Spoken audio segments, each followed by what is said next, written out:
Do you remember the last story? Gideon won the battle over the Midianites with just 300 men. This victory was possible obviously because God made it possible, not because the 300 men were strong. Through this battle, God showed everyone that He's the only one who can save Israel. And He made the Midian army, who made life so difficult for the Israelites, disappear.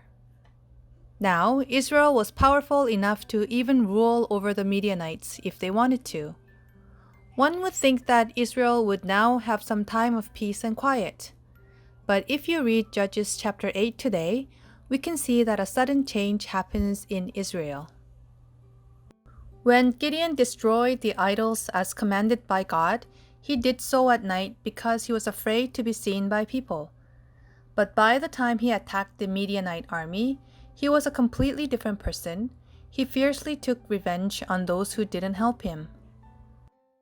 Gideon was not afraid of killing the leaders of Midianites either. When Gideon returned with the trophies of victory, the people of Ephraim, who didn't even fight in the battle, angrily reproached Gideon in jealousy. But Gideon had changed, and his modest answer soothed the anger of the men of Ephraim, and they returned in peace to their homes. The war with the Midianites was over, and people of Israel came to Gideon and said, "We want you and your son and your grandson to rule over us." But Gideon told them, "I will not rule over you, nor will my son rule over you.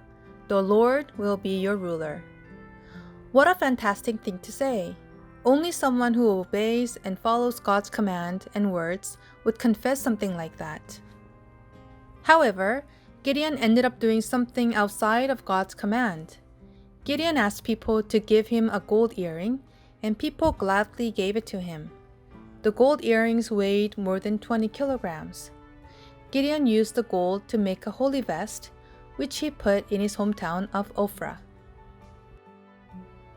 The Israelites were unfaithful to God and worshipped the vest, and it became an idol for the Israelites.